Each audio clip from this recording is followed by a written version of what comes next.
this is what happens. If you have, and just bear with me for a moment, okay? If you have a male in a household or a male who fathers a child, and that male makes it his business to discipline that child and make that child, and I'm talking about a male child, a productive, giving citizen, etc., right? Right. Then, more than likely, when that child gets older, that's what he's going to do with his son.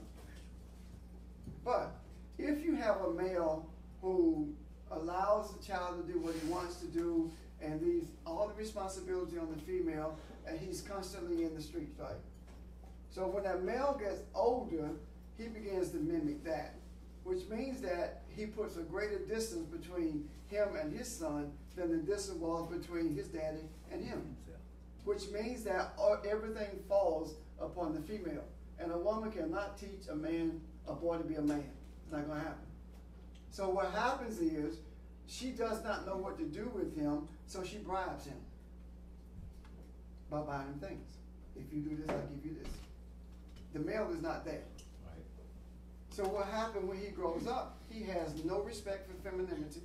He has no regard for anything except what he can acquire. Does that make sense? Yes, I do. Is that not what we are today? Yeah. And I'm a firm believer that there is absolutely nothing that we are faced with that we cannot find the origin of it in the scriptures. It's just hard to do. And sometimes you don't have to look for it. If you have a desire to see it and you're willing to listen, the Creator will show it to you. And I'm saying that the things that we are dealing with at this very moment today, in this very society, is what we're talking about now between Cain and Abel and the feminine energy. So how do we change this? How do we change this? How do we get to the place where not so much reversing it, because that's not the issue, but changing it to the point where there is a profound respect for the female, for feminine energy, for that which represents the Shekinah of the Creator. How do we deal with that? Because when you look at the Shekinah, talks about it's the feminine aspect of God, but there's also the Holy Spirit, of the Spirit of holiness. So we're talking about the very breath of the Creator, or the breath that the Creator is. How do we deal with this thing? How do we get it back in balance? We talked about balancing feminine energy, did we not? Yes. We talked about how much disrespect males show towards females, and that is and that is a manifestation of feminine energy being disrespected, or the feminine aspect of the Elohim that was created being affected, or the Adam, right? Okay. Because you do know that the Adam was created with feminine energy as well, because it says that the Lord God took dust from the earth, and earth is the feminine of Adam. It's Adama. So that feminine energy is there. So how do we do this thing? How do we bring it back into balance? How do we bring it into balance? Because it has been out of balance ever since the creation of this entity called man took place. How do we bring it back to balance? How do we get this thing back to the balance that that we talked about when we talked about beginning in that light pin, and then the chaos moving in over, intermingling with the light, and the light being separated. When he said light separate, how do we get to that place? I don't think that there is that we are supposed to separate light. I don't think we are supposed to do that. What I believe we are supposed to do is face the confusion and bring order to it. And balance does not mean equal. Balance doesn't mean equal. Balance means whatever it takes. You remember when I did the marriage counseling? I said it's like it's 51-49, it's 60-40, it's whatever it takes. That's what balance is. Equal is 50-50. Right. Yeah, it's a big difference. So we're not talking about equal, we're talking about balance. So how do we bring this thing to balance? Now I'm gonna give you what I think, what I believe, or postulate, whatever you want to call it. This is what I'm dealing with. I'm dealing with it differently than I ever have. I believe that one of the avenues to bring this into balance is the avenue of femininity being, the feminine energy being released in the place of chaos at a greater rate than that of masculine energy. Why? Because what we have described earlier in terms of that male energy and how the maleness is, right? The problem was the male was not nurtured. Can you see that? It was not nurtured. So it takes nurturing as well as discipline. Can you see that? So it takes both male and female, but I believe it takes a female to a greater extent than it does the male. The male has to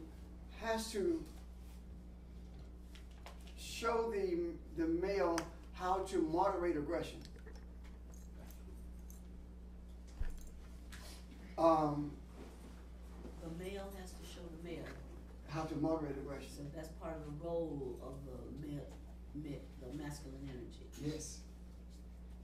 To moderate aggression. It's like if you look at the animal kingdom, you see the male lion wrestling with the lion. Then it gets to a point where he just stops and he makes them stop. If you're wrestling with Nick, and when Nick begins to get more aggressive, you say, that's no son. That's teaching him to moderate aggression. Can you see that? Right. That's what we don't have. Because we don't have much interaction, or as much interaction, between the male and the children as we need, or as we once had. Nick? So do you think, or do you believe that a male needs to be very in tune with his feminine side to be able to do that effectively? Oh, most definitely. Because in order for him to, because see, it is the femininity that teaches him compassion, enough compassion to moderate the aggression. Right. You see? Of course, it is very imperative for that to happen, but at the same time, it is also imperative for the female to be in touch with her masculine side so she can recognize what's going on and respect it. Now again, the root of that aggression was the fact that the male, was it based in Cain and Abel?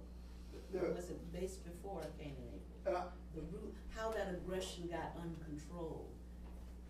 I think the aggression. Or was it with the division, the perceived division of feminine and masculine energy, when Eve was taken, separated?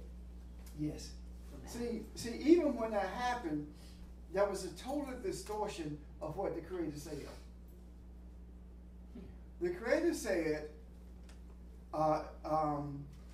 it is not good for this man to be alone, make him a helpmeet or something like that. But the word helpmeet means to surround. That's what helpmeet means, to surround. So the Creator was saying that in order for this masculine to do what it's supposed to do or be what it's supposed to be, it has to be surrounded by feminine energy. But as soon as he was put in a trance or a deep sleep, and we can get deeper into that if you want to, as soon as that happened, what happened? The masculine saw that there's feminine and there is masculine, and he perceived a separation there, and out of that came this perception of masculine energy dominating feminine energy, so we get Eve and Adam. And we don't get the effect of the womb surrounding the seed, which is masculine energy, of course, that reproduces after its own kind. And so the effect of that womb surrounding the seed would have been the continual nurturing, providing what was needed when it was needed. Right. So rather than surrounding the seed, it separated from it. Now, the seed separated from the womb. So now, Bessie, I got you, baby. So now, what happens is we see that playing out in the natural, and the way we see it playing out in the natural is that instead of nurturing, it's bribing. I'll buy you some sneakers if you go to bed. You do your homework, and I'll buy you a polo shirt. And you see where I'm coming from? Right. When you get 16 years old, I'm going to buy you a car. And no matter what happens, there is always a bribe there, no matter how bad the child gets. So it actually becomes rewarding bad behavior. So if you keep rewarding bad behavior, then subconsciously the child feels like no matter what I do is okay, because I'm going to get what I want anyway. So the child now is Cain, tilling the soil. Have a greater affinity for the material than the spiritual. And Abel in that child is killed. Over again.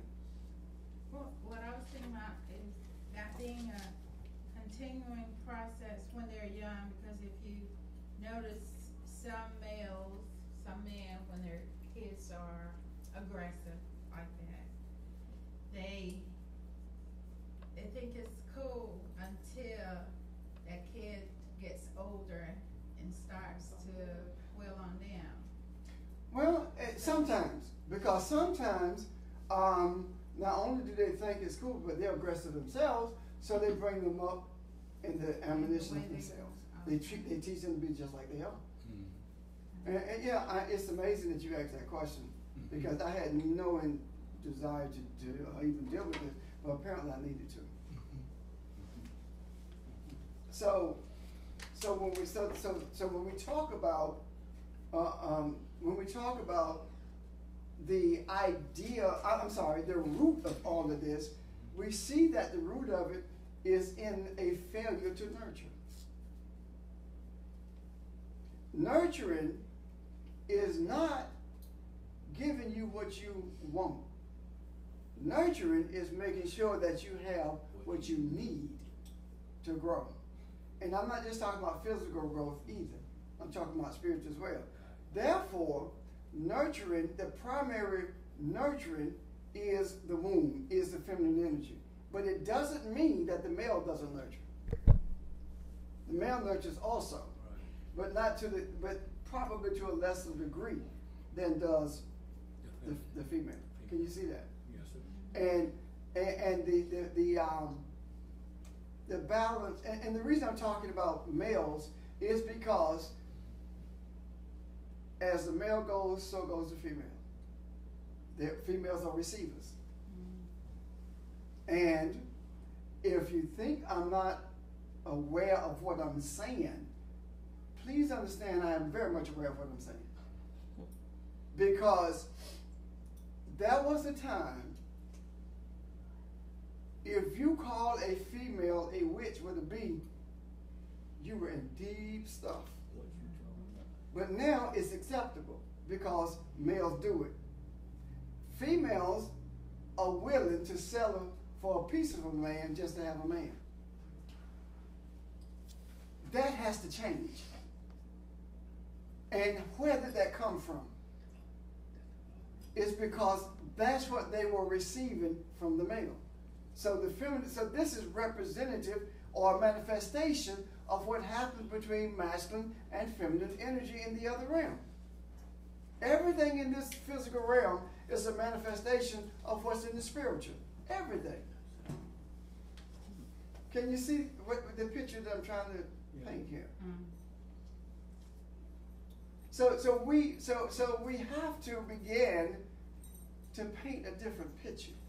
And it doesn't matter how much females respect females. Nothing changes until the male begins to respect it, as opposed to try to suppress it.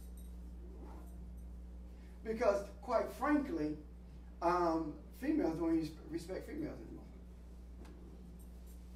They don't respect themselves. And if the female would stop and think just for a moment and refuse to accept anything, just anything, then the male will change. That's just around the feminine energy again. But rather than do that, anything is accepted into the womb. And I'm not talking just the physical womb, I'm talking about into the heart of that feminine energy. There's anything is accepted there. And what happens? The more depraved you become in your thoughts, the more depraved you become in your actions, the more that female is apt to say to that male, I want to have your baby.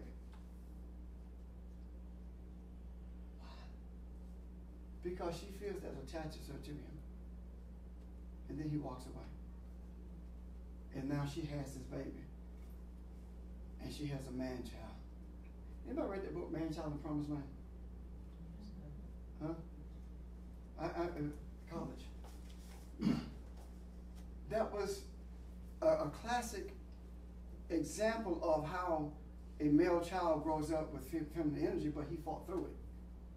It's very difficult to do that on your own. It takes mentoring to change that. There was a program we were trying to put together, and the failure of the program was we could not get any cooperation from the parents. And the parents from whom we did not get cooperation were females.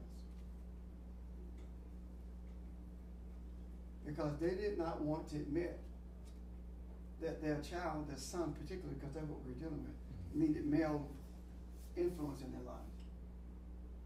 So that was one of the failures of the program that we tried to put together. That has to change. And the way we change that is by virtue of dealing with it the same way that we dealt with the need for us to respect feminine energy. Beginning to respect the females in the natural. And that's a manifestation of what must take place in the spiritual. Does that make sense? Yes, sir. Any questions about this? And it may have taken a long time to answer your question, but It helped. but that's where we are when it comes to the idea of Cain and Abel and Eve, because if you look at it, after it says, and Adam knew Eve, then there's no other road. It goes from that to her saying, the Lord had given her man, and then it goes to, and his brother Abel was born. Then it goes to, and Cain was the tiller of the land, and Abel was the keeper of the sheep. And then it goes to the jealousy thing when the presentation was made in terms of offerings. One offered the sheep, and one offered the agrarian, made an agrarian offer. And then it goes to Cain being told that what is it? Evil is crouches at your door, something like that. Yeah, you see, but where is Adam in all of this? Where is the masculine energy in all of this? You don't see that. None of it. None. That is so real today. You don't see it. Right now, I look at how different things are when there is serious involvement by maleness. I bet you, if something is going awry and Nick is involved in it, most of the time all we're there and have to do is look at it. And it changes. And he's very careful about how he talks to you, Nikki. Why? Because that's been instilled in him. You see what I'm talking about? Now, you say, well, he has both at home, father and mother. But there are kids who have both at home physically, but they don't have them at home spiritually. See, I ain't have it. I didn't have that male at home. My strongest interaction with a positive male did not come until I was about 13 years old. That's when it came. And it began at that point. But prior to that, there were females who talked to me, and I saw some things that I didn't realize what I was seeing until I got older. Mm-hmm. What I saw was how my uncles treated my grandmama when they came home from D.C., because all of them left to work. I saw how they treated her. I saw how they treated their sisters. And I guess mimicking that is what helped develop that sense of respect, you know? Mm-hmm. So there are excuses to be made, of course, but an excuse is nothing but a reasonable lie. No, there are excuses to be made about why things does not happen, but the reality of it is, Jesus said, I will give you a new family. Didn't he? So when you become, when you get to the place where you desire awareness to the point where you can do the things, or at least some of the things that Jesus did, that he said you would be able to do, right? Mm-hmm. When you get to that point of being able to recognize those things, then you, at that point, have a new family. And your new family is everybody. And the influence that you have on someone you never met is just as crucial as the influence you have on someone in your house. Can you see that? Yes. It's very crucial. Because no one wakes up in the morning and decides that they're going to jail, or that they're not going to be, I don't want to be anything but somebody who hangs on the corner. Or when I get old enough, I'm going to smoke crack. When I get old enough, I'm going to steal. Don't nobody wake up and do that. That doesn't happen. So the question is, what happened from the time that child was saying, I want to be a fireman, I want to be a doctor, I want to be whatever. Mm-hmm. And then at some point, he lost that. So what caused him to lose that hope? If you can find the root of that, then you can change the child. Does that make sense? Yes, sir. Because at some point that happened. We constantly tell our children, don't lose your vision. That's what you want to do, just be the best of what you do. Do we not? I'm going to help you do this. Everybody don't get that. Everybody don't get that. Now, why is it they don't? The more immature the church becomes, the more immature everyone becomes when they begin to give birth.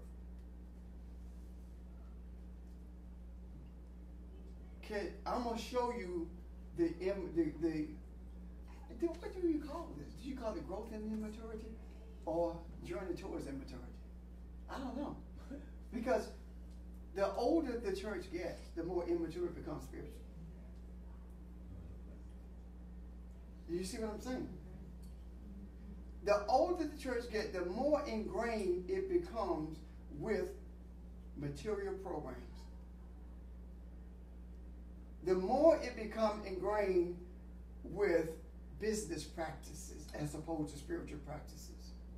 The more it looks in the direction of being business oriented or a career oriented as opposed to being a spiritual entity. Can you see that? Yes, sir. That's spiritual immaturity. Now, if you look at the rapid movement towards a greater degree of spiritual immaturity, you will also see that at that point you begin to see younger and younger girls having babies with nobody to help them take care of them. And that's indicative of immature spiritual birth. Do you think I'm stretching it? That's it. I mean, if you look at it, that's what happened.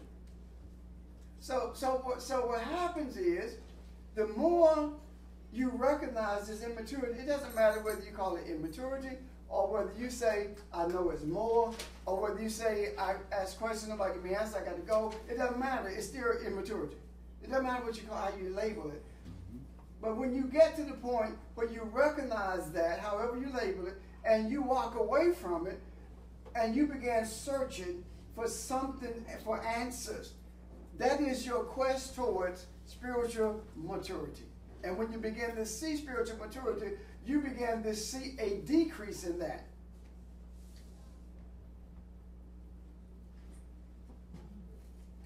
Why? Because you begin to move to a place where the hope is not for a 3-bedroom house, a picket fence, and 2.5 kids and a puppy. That's not the hope. The hope becomes a journey towards becoming aware of who you were created to be. And that's a major difference in journey and being embarking on a journey to immaturity spiritually. Any comments? So young girls having babies is a physical manifestation of the spiritual, Shekinah. but it's spiritual immaturity. Yes. Meaning they're trying to do this. It's like almost a short circuit of trying to achieve something without the underpinning to be able to support it, and to be able to sustain it, and to be able to provide, and to be able to nurture. It's like if I say I want to be a doctor, but I don't want to go to med school. You see what I'm talking about? Right.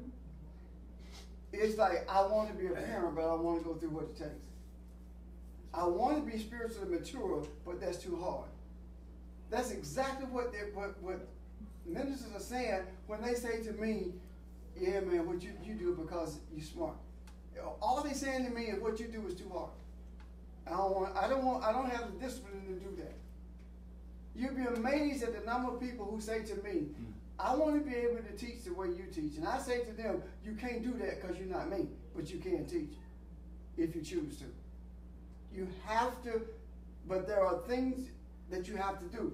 And I say to them, you don't know what it costs me to be able to see what I see. Are you willing to pay the cost? Am I willing to spend the endless nights in med school, to go to med school, be in the library all day and half the night, getting ready for board? Am I willing to do that?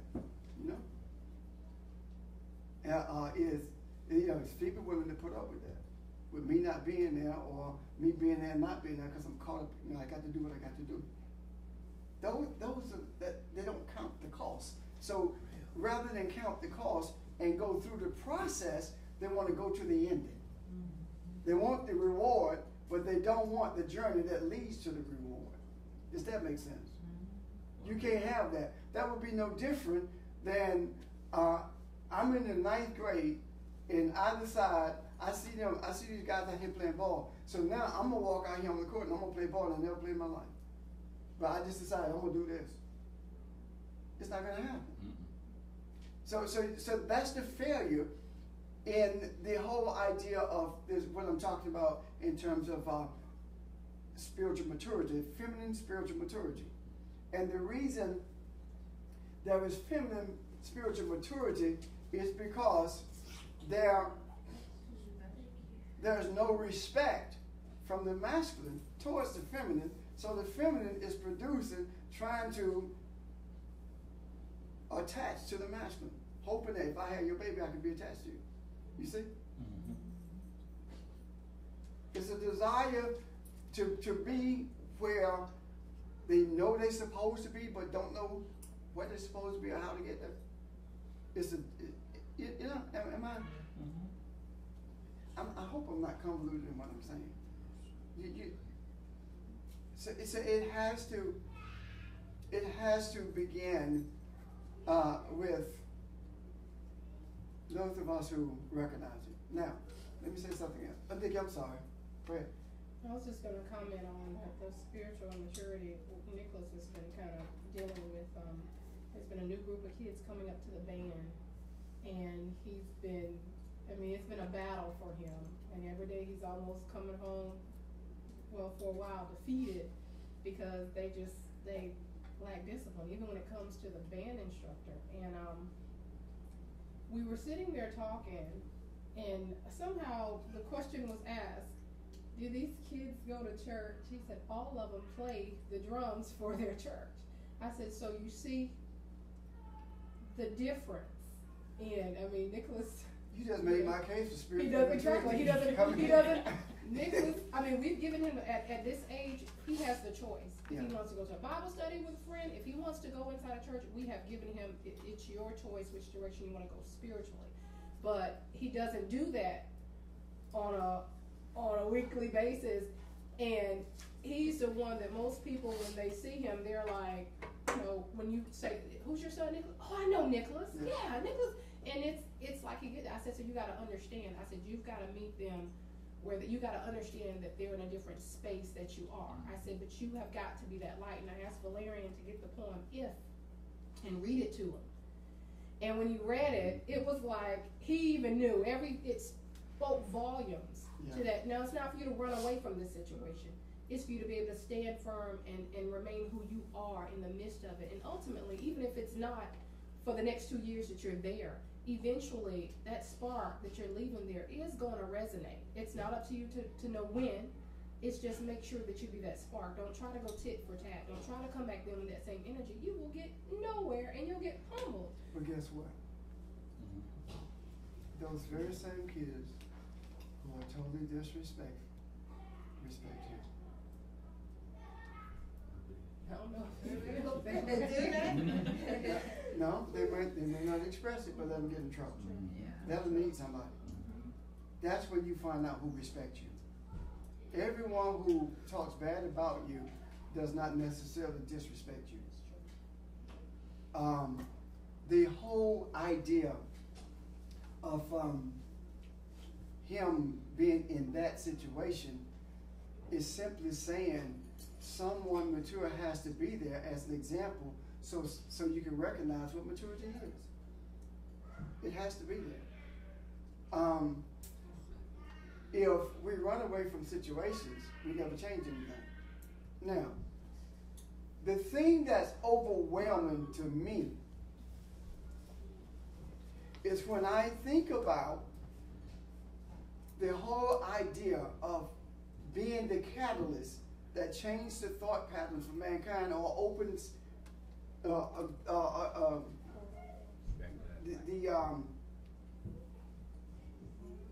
portal, for light to come through. When I think, I'm looking for a word thing, but when I think about it from in that regard, I'm thinking about billions of people. I'm like, I'm just one little boy sitting in the center. You know what I'm saying?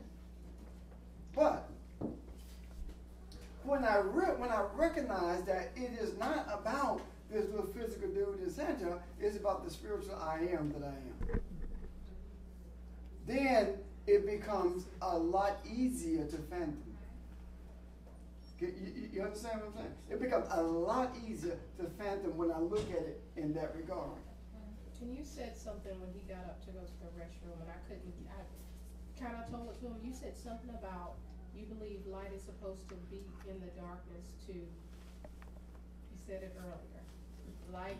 Light's in the darkness to bring order. To bring order, and Yeah. that's what I told him. As soon as he came back, I was like, Pastor, just Yeah. And I've been trying to say it all this week to him, but I couldn't get it out in those words, and I just wanted you to kind of repeat it Okay. for him. And it is. I mean, if you are light, why you gonna hang around light? That's true. If you are righteousness, you need to be in unrighteous places. Because guess what? If you're righteous, you will be. You might not be comfortable, but when you begin to realize, I'm here because of who I am, then you don't try to make a difference in terms of this wrong, this wrong, this wrong, this wrong, straighten out. You don't do that. You just be there. And your presence makes a difference. And we know this, but we don't seem to pay enough attention to it. You can feel when someone walks into a room, you feel their presence. You might not be able to identify what you're experiencing, but you can feel it. If someone walks into a room angry, you can feel it. So we have to become more and more sensitive to this. I made a statement to Ron, and I said to him, it is my desire, because we were talking about teachers coming together, right, and how the thing in Philly was so magnificent.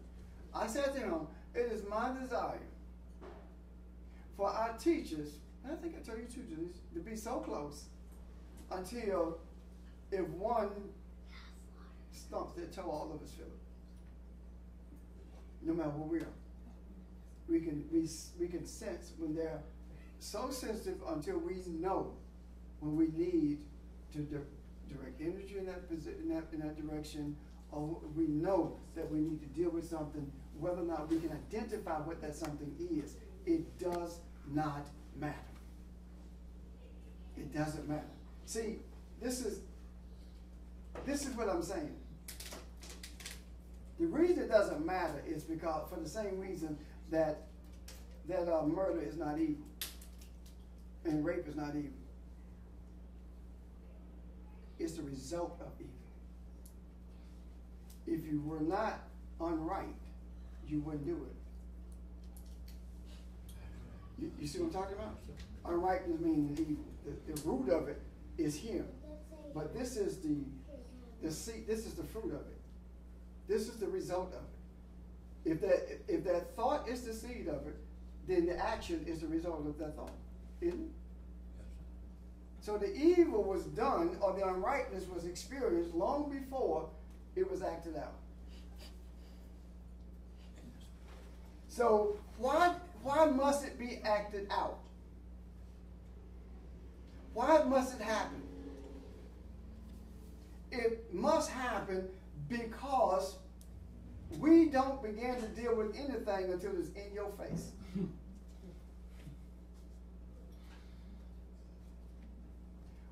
We began to ask, where do we go from here? How can we stop this? What's going on? Something is wrong. Do we not? Yes, sir. But we only do that when it's in your face.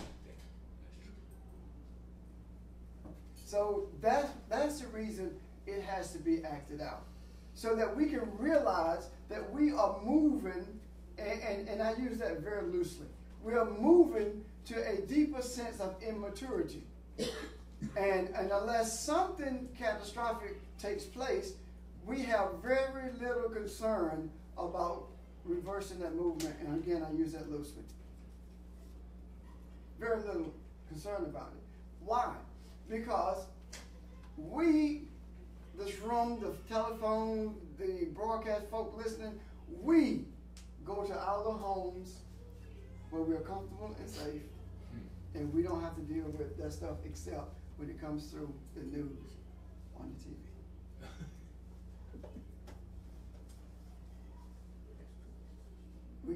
comfortable with that. Not realizing that it is incumbent upon us not to make the difference, but to be the difference. That's what is incumbent upon us. That's how we become an Elohim. I can't help but think that in some ways, like, our desire to be successful materially is so that we can be in our comfortable homes and drive in our comfortable cars, and we don't have to be bothered with other people's pain and suffering. You're right. You're absolutely right. You may be out there, your house may burn down, you may shoot somebody, but I'm in my nice neighborhood and I don't have to be bothered with it. Right. I mean, it's like down there where we live, we are there because of the comfort. Great neighbors, you know, and don't have to worry about anything being stolen, broken into, that kind of thing. Yeah, you're absolutely right. But guess what? It may very well be that we're in these comfortable places so we can have a retreat to deprogram when we deal with the darkness that we need to deal with.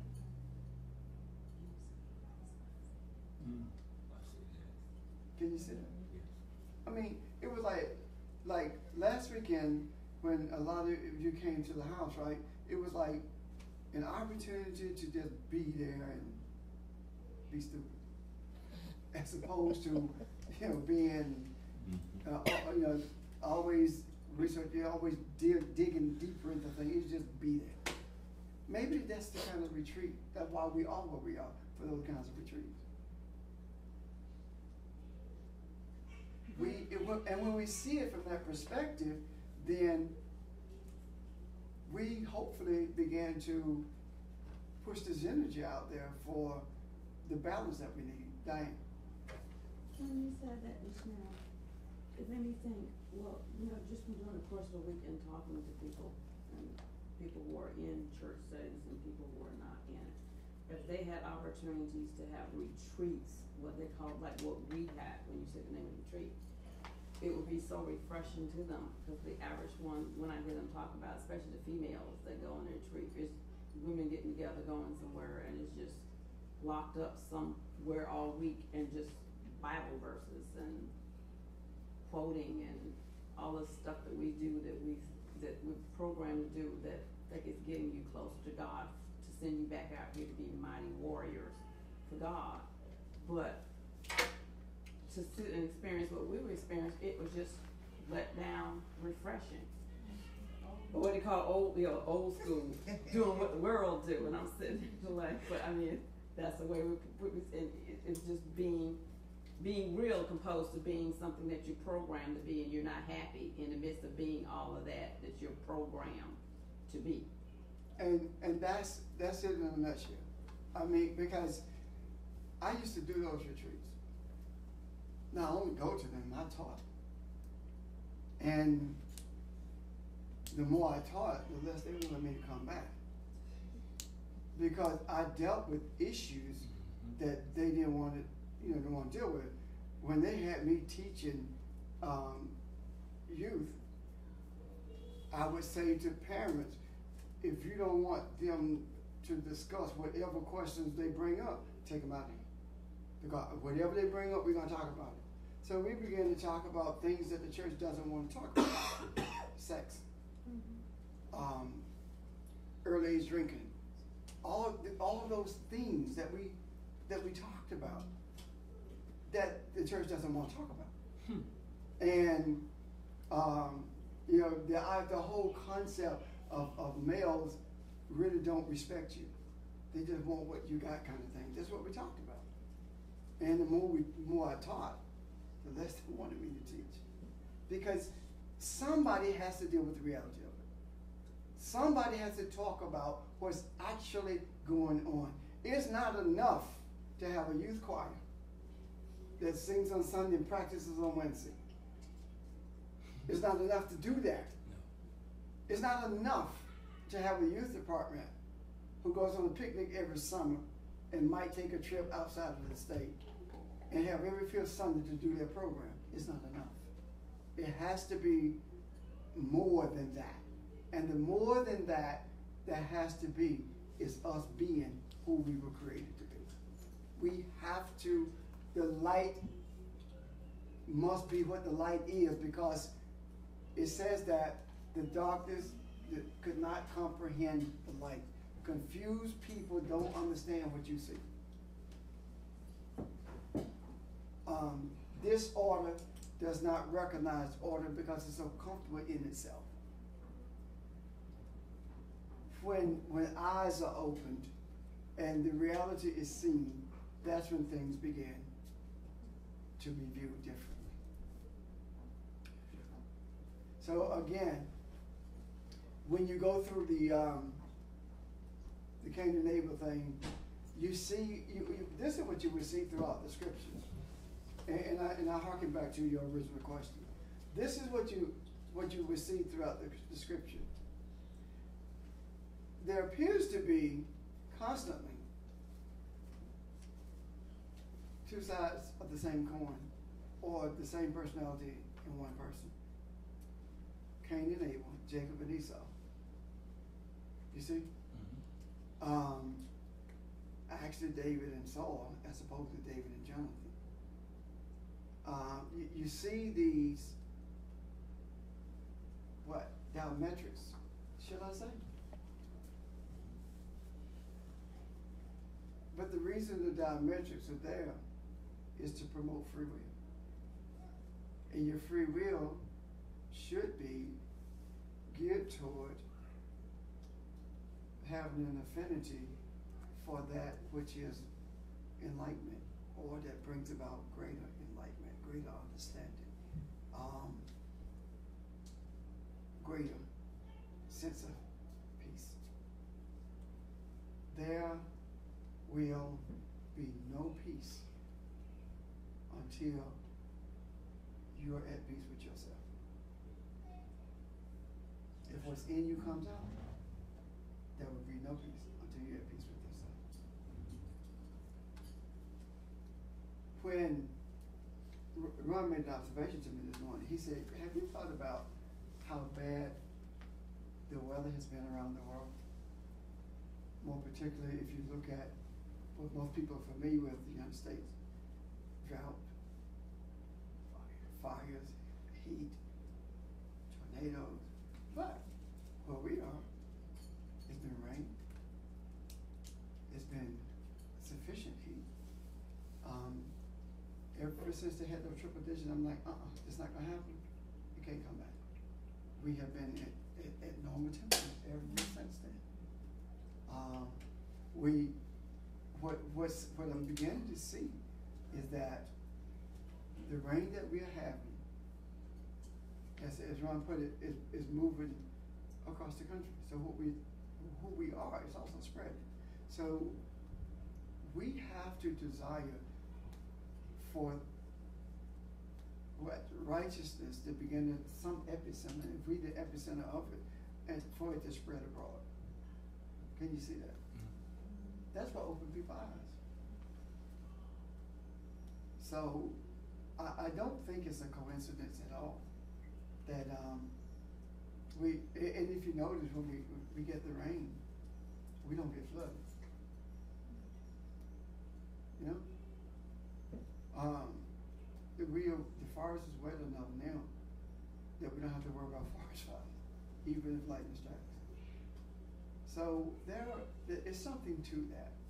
I just want to point out that we have been working our way down that board, and there are notes there about the balance of masculine and feminine energies, which we've talked about today. And if we are spreading out across the country and we're working our way down the board, then we're birthing, I guess, the promise of the other side of 2012? That makes sense to me.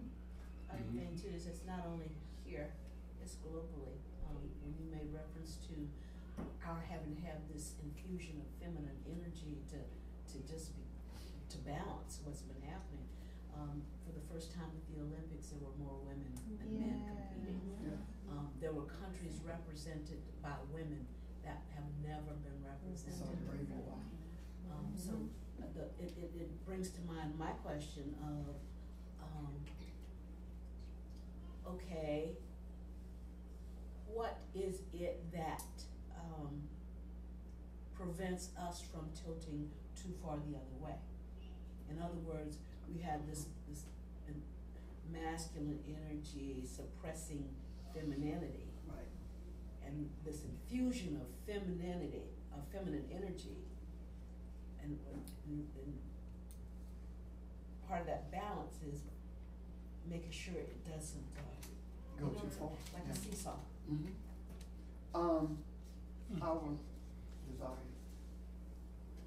Our desire for balance, and our keep in check on each other as opposed to thinking that one person has it all. Our being open to others' understandings. Our making sure that we remain anchored to something. And the something that we remain anchored to is the foundation of the holy book that we have. The scriptures. That's where balance comes. If you lose that anchor, then you just float away into anything. And that allows it to expand beyond where it should. Go ahead. I was just gonna ask, when I saw the visual of what Ms. Garber was just saying, are we, Speak up a little bit. are we actually coming, could this be the moment of coming to that balance? Because I'm thinking the feminist movement kind of took it too far to that side, so maybe we are, well, I'm believing we are in this moment where this change is taking place for the duration. And actually, they did take it a bit far, but they had to. So it all had. In order to be heard. It never would have been heard if they had just stopped at a point. It had to go to a radical place so that they could be heard. And they're being heard, open ears, so when we talk, they hear. And I don't mean physically, I suppose. That just makes me think that, in terms of the weather situation and all that, I kind of feel like it's all connected, It is. because the earth is feminine, the earth is crying out for some balance. And I think all the chaos that we feel, even in the political situation, where femininity is being challenged, I think the weather and everything that's happening is a result of our thoughts on all of that. I agree. And I think it's the way that the earth is also crying out for some balance. And it is, and you can see that in the through the posture of the political situation in what is called the strongest country on earth, or the wealthiest country on earth. You can see that played out in the posture that they're taking. Female would determine the direction of the election. You can see it in the male that's attacking femininity. Femininity is coming into play and being respected, and males are trying to hold on to what they've had. Mm-hmm. And they don't realize what they're doing is what's happening in the spiritual is being played out in the natural. It's being manifested in the natural. So they're fighting to hold on to it. Guess what else is happening? You remember when we went through the whole thing about racism? Mm-hmm. They're also fighting to hold on to their power rather than to allow people of color to be on balance in that power. Yep. Which means that they're fighting to hold on to these thoughts of the idea of separateness as opposed to becoming aware of the oneness that really exists. Right. Everything is coming into play now. There is no doubt in my mind that the whole thing about December 21st is very serious. 2012 code is very serious. There's no doubt in my mind. In the last few days, I have had more stuff to deal with, and I'm not talking about the run-of-the-mill stuff. I'm talking about stuff that could easily send me into a state of depression or confusion or to question who I am and why is this happening. But none of that happened. None of that happened. Because I realized that those things come to me, number one, because my shoulders are strong enough to carry it. And number two, because I'm supposed to deal with it. And I said to someone, I'm trying to figure out how to do this. And they said, stop trying to do it. And in the moment that I was told to do it, I just let the try and go. So I'm doing it simply by desiring it. And as a result of that, things began to surface in me about how to deal with certain situations. And every time I put it out there, everybody would buy into it. So when you're faced with those things, it's for a reason. It's like the earth is crying out, and guess who's answering the cry? The planets. When we talk about planetary alignment, when we talk about that, all we're talking about is order. That's all it is. For 26,000 years, there has been disorder. They have been out of balance. And now they are aligning, and the more they come into alignment, the more catastrophic things appear to be in the earth. Why?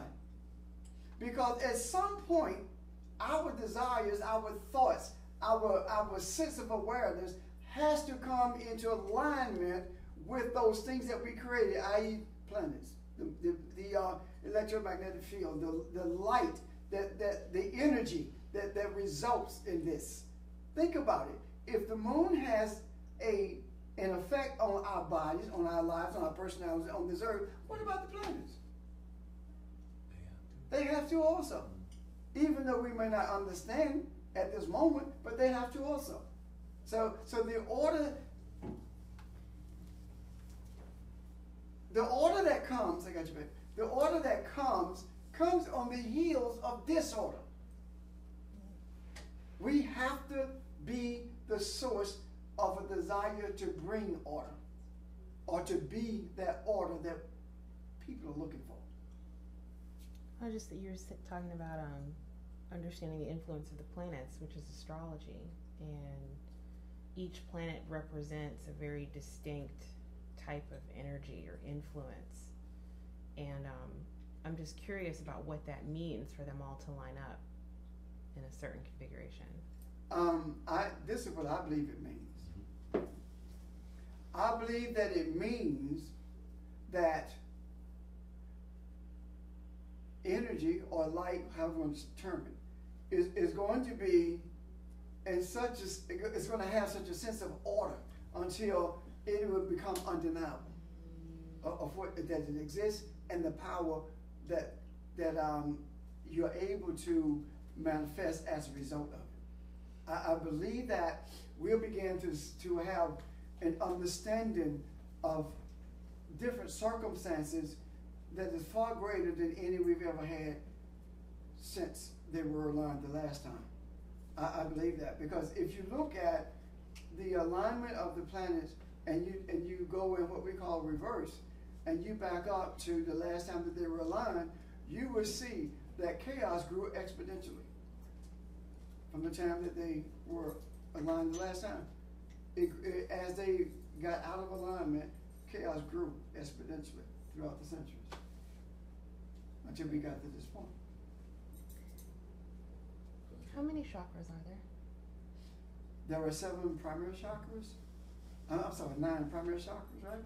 9? 7. But there are chakras all over the body. So there are a lot of, because chakras are simply energy points. That's what they are. And there are energy points all over the body. What does that mean? A energy point in reference to a chakra is like a transformer is to electricity. Okay? Or maybe I should say a substation, maybe? Because energy emanates from those points. That means that these bodies are not who we are, but there are centers of energy in these bodies that not only influence these bodies, but can also influence thought patterns, influence weather patterns, influence everything that's created. So I believe that these things are here for a reason. If anybody wants to jump in and help me, you can. Because I just began to do, I've been reading my chakras for years, but I never could remember until now. And what happened one day, I looked at, I was reading a book, I saw the chakras, and I said, God, I wish I could remember them. And I did. I knew them, and I remember, the primary ones now. Why is that? And I don't think that you have to understand all this. I don't think that you have to understand even what the chakra is, or how you use it. It doesn't even matter. Or how it manifests. What the reason they're there is that as a reminder of the energy that we are. Think about it this way. If we came out of the womb of beginning, of everything rather, I'm sorry, if everything that is came out of the womb of beginning, right? Mm-hmm. Then, at the womb of beginning was brought into existence by Ein Sof, or the unspeakable one, or the nameless one, right? Mm-hmm. If that was brought into being by life itself, then beginning is life also, isn't it? Mm-hmm. So everything that comes out of beginning is also life, which means that it's energy. Everything. So the greatest form of energy in the earth is the energy that has the ability to exercise free will. And that's what we call those spiritual beings who are being human as opposed to being spiritual. Human beings being human. We were not created to be human. We became human at our own quest. And if you looked at from beginning onward, you would begin to see how the light or the energy became more and more condensed until it came to a place where it appears to be solid when it really isn't. It appears to be absolutely no motion when there's constant motion. So anyway, any other questions, comments? Have I made sense today? Yes. The whole idea, the discussion began with understanding the whole idea of Cain and Abel. That's where it started.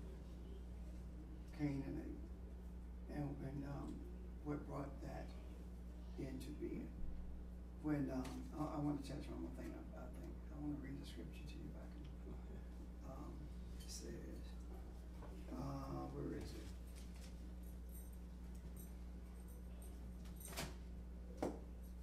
Now, let me say this before I get there. The same thing that the Creator said to the Adam, or the Isha, or the feminine, the masculine energy in the garden, the same thing that he said to them, he said to Cain. He said to them, where art thou? And he says to Cain, where's your brother? You see? In other words, you need to take inventory of how you think, how you act, how you respond to things.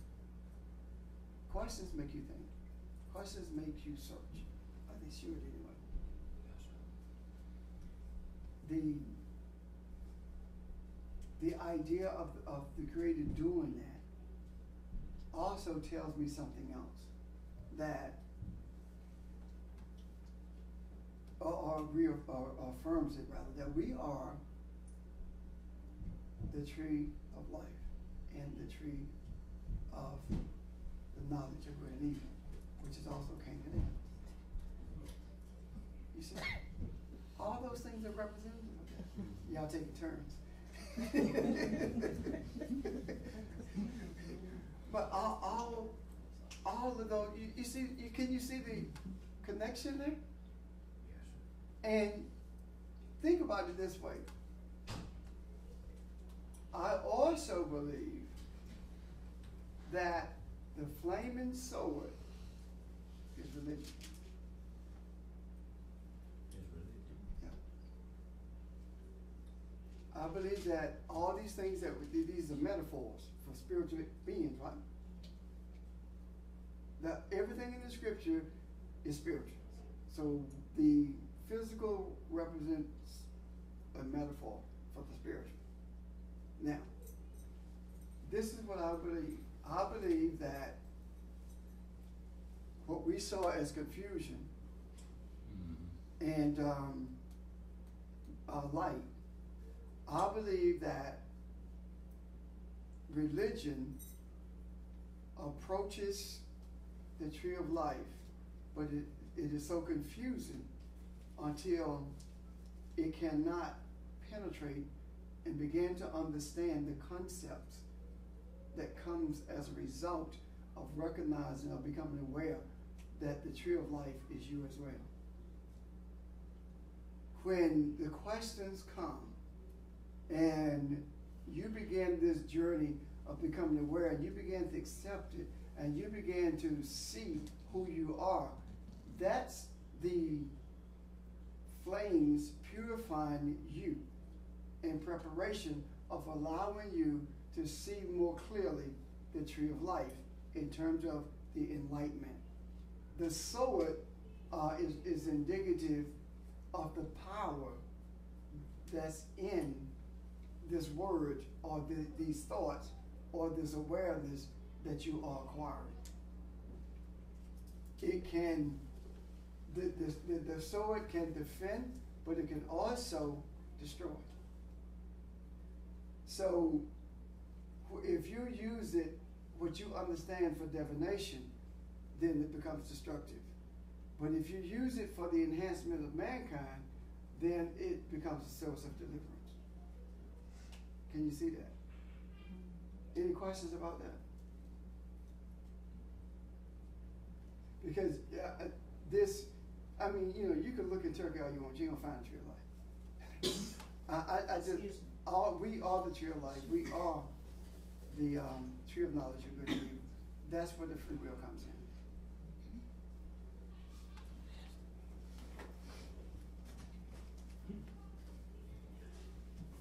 So does that make sense? Yeah. Any questions about that, comments? Okay, let me go where I'm on my way to.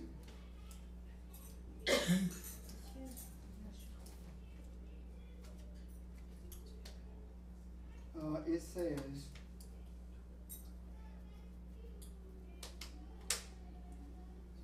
I'm looking for the script that talks about the what crouches at the door. Sin crouches at the door. Yes, sin. Where is that? Abel. What verse? 4 and 7. 7. If thou doest well. Yeah. If you do well,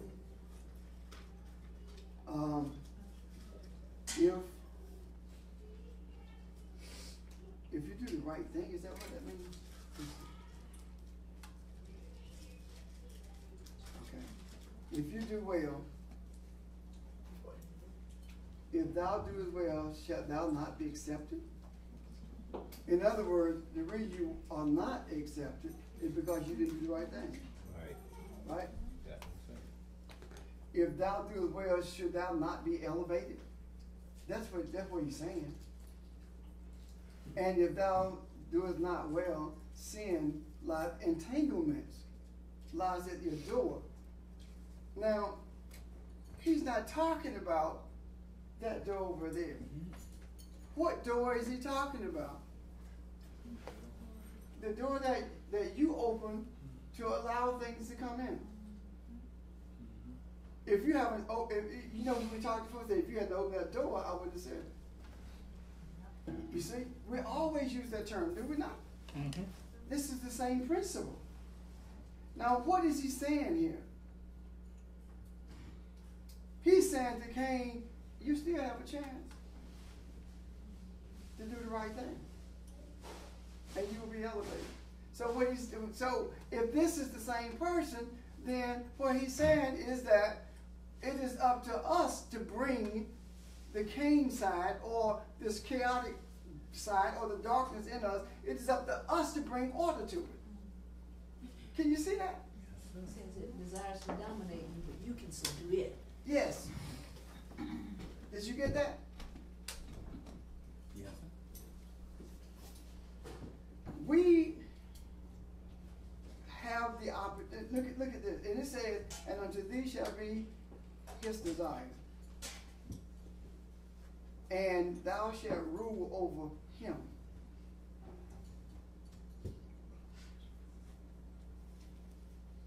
Who is the he?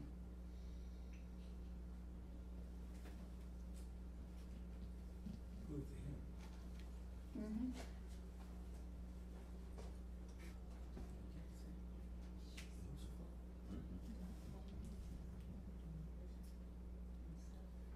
Yes, sir.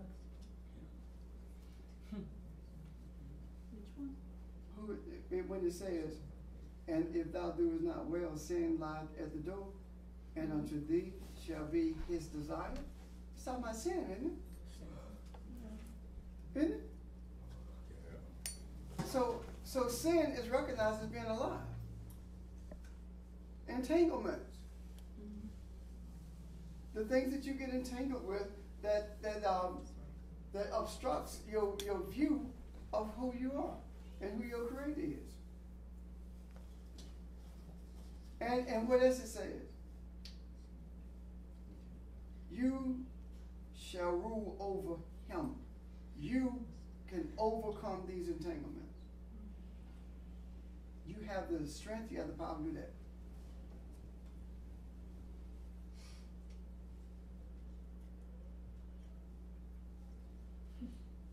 But he chose not to. So he killed Abel. Can you see that? He allowed the spiritual essence of his being to die.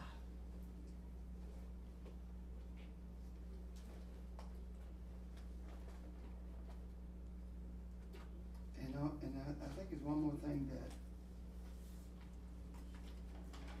I wanted to show you. And the other thing that I want to show you is, and when it says that his blood cries out from the ground. You see that?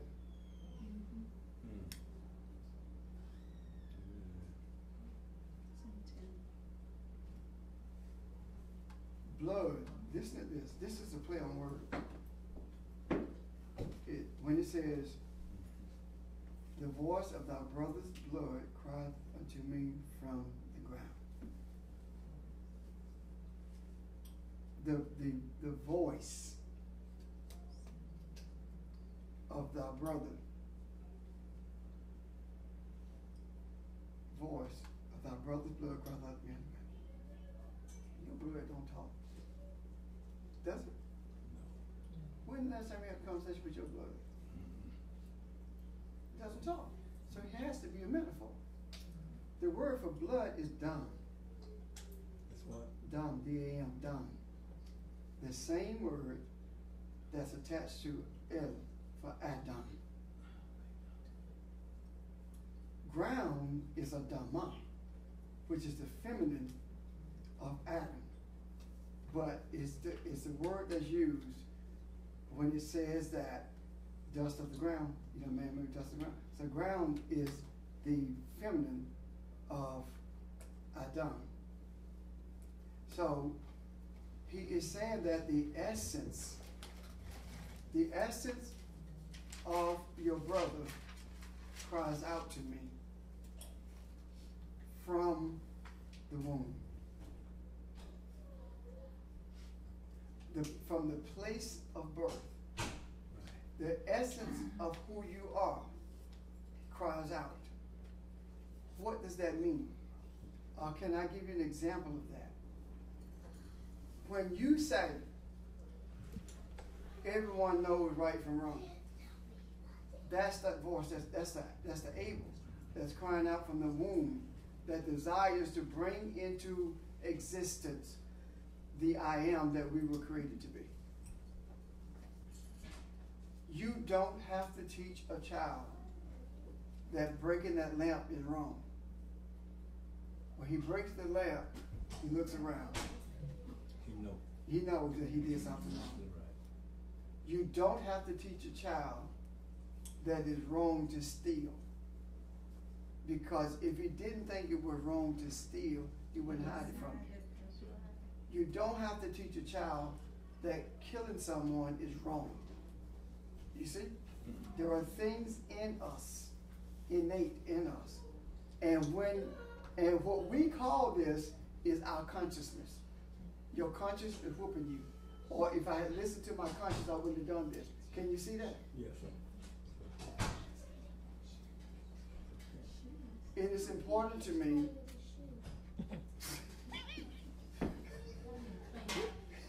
it's important to me that we begin to understand what's being said. Yeah. And when we begin to see it more clearly, then we begin to see how we are really not these physical beings that we desire to continue to be. We are actually spiritual. And the more we acquiesce to that, the greater the light becomes in terms of appearing to us. And that simply means that if this is the tree of life, and this is the tree of knowledge of good and evil, and the flaming sword is here, it simply means that here we are with the flaming sword. We have an opportunity to be purified. We could choose to stay here, or we could choose to move. Along with the purification, along with the ordering of things, comes enlightenment. That's what purification is about, bringing things back into order. It doesn't mean the absence of the stuff. See, when the Bible talks about purity, it's not talking about purity the way we talk about purity.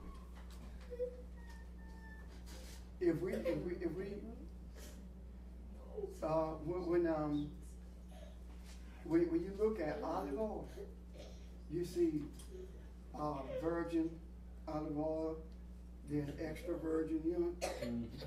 That goes, it talks about the process through which it is strained for purity. So we think about purity as having all elements that shouldn't be out. But when the scripture talks about purity, it's talking about recognizing who you are and bringing order to who you are. And it doesn't mean that other things are not there. Sin is at your door. Sin is there. So the entanglements are there. It is up to you to rule over them, to set the boundaries for them. You got to set the boundaries for them.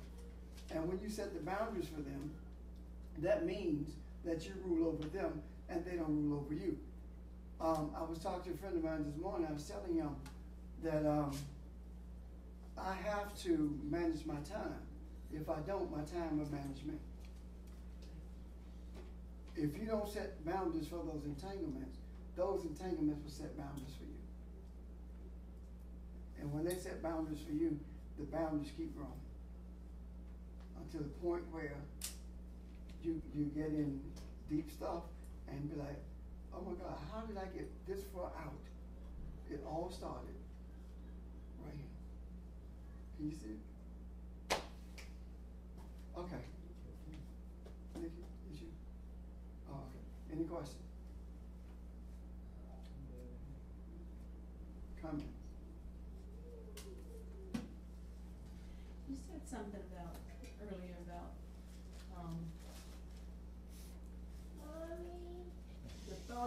evil, that the evil is the result. No, I No, said the they- thought is yeah. evil. The result, the act is a result of the evil. Manifestation of the thought. Okay, yeah, the act is a manifestation of the thought. But my question is the thought really evil, or is it just a temptation? It's an unright temptation, and you can make it right by resisting.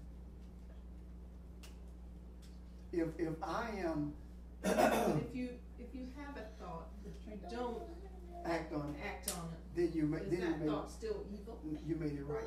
You brought order to it. Okay.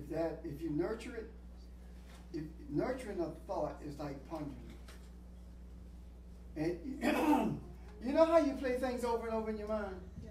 especially when somebody does something to you, and you get mad all over again. You know, and then you play it over in your mind again. That's nurturing the thought. And if you nurture it long enough, you go seek revenge. But if you let it go, then that's exactly what you do. You let it go. And letting it go means bringing order to it. It's sort of like having a rope, and if you hold on to it and keep tying knots every time you feel the same thing that's happening that happened years ago, it begins to entangle you more and more. Like sin is the rope, but if you let the rope go, there's nothing to entangle tie you. you up, to entangle you. Yeah. Balance. That's what you're doing. You're bringing balance. That's exactly what it is. Anything else on it? Does that make sense? Okay. That's where we are. That's where we are. So the last thing I want to say to you is this.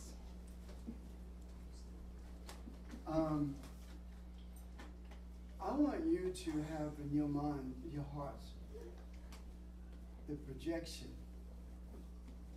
of order for the whole of Union. The whole what? The whole of Union County. Order, peace, okay? Now, if it's possible,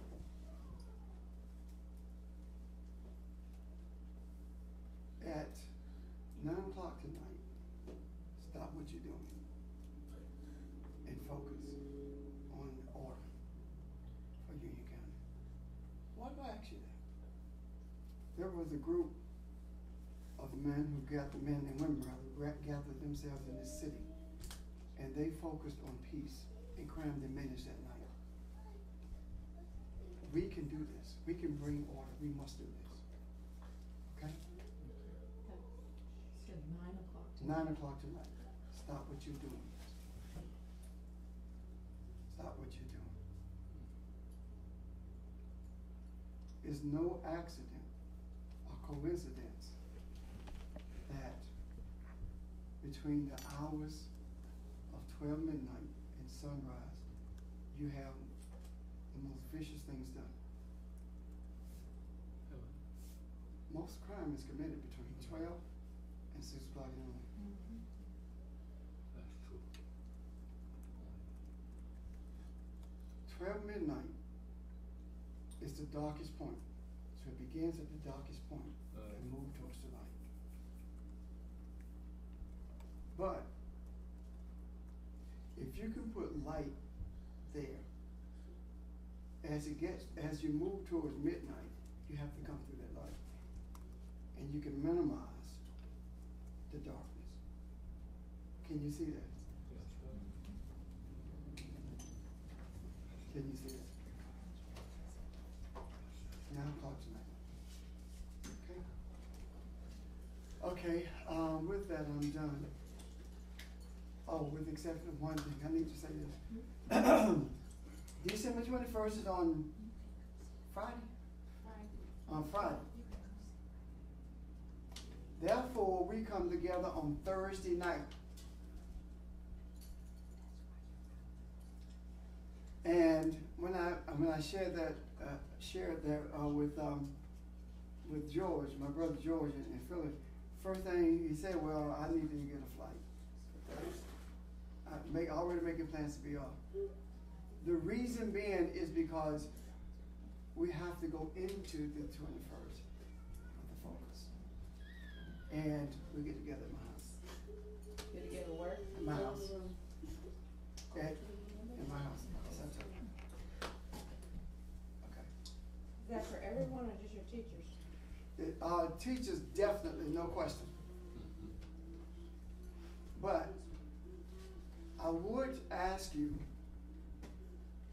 if you're gonna do that, you come. But if someone has not been under the covering, don't bring them. And the reason I'm saying that is because there has to be uniformity in the energy that's in the house. You see where I'm coming from? There has to be that uniformity. Now, and with Diane, when you ask that about the teachers, all the teachers know already, that we are to be there. And I'm not saying you better be that, that's not it, but they know that. But what happens is with other people, it enhances the energy that's in there. You see? That's why I was asking, Yeah. I didn't know if you were putting an announcement towards your teachers or everyone at Foundation. Everyone.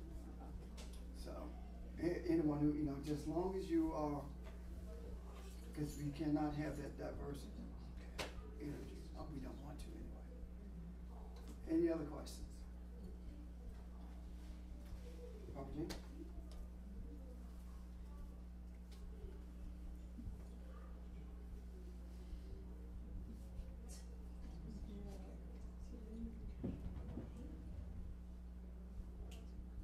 The truth of the light that we are, and the light of the truth that we are,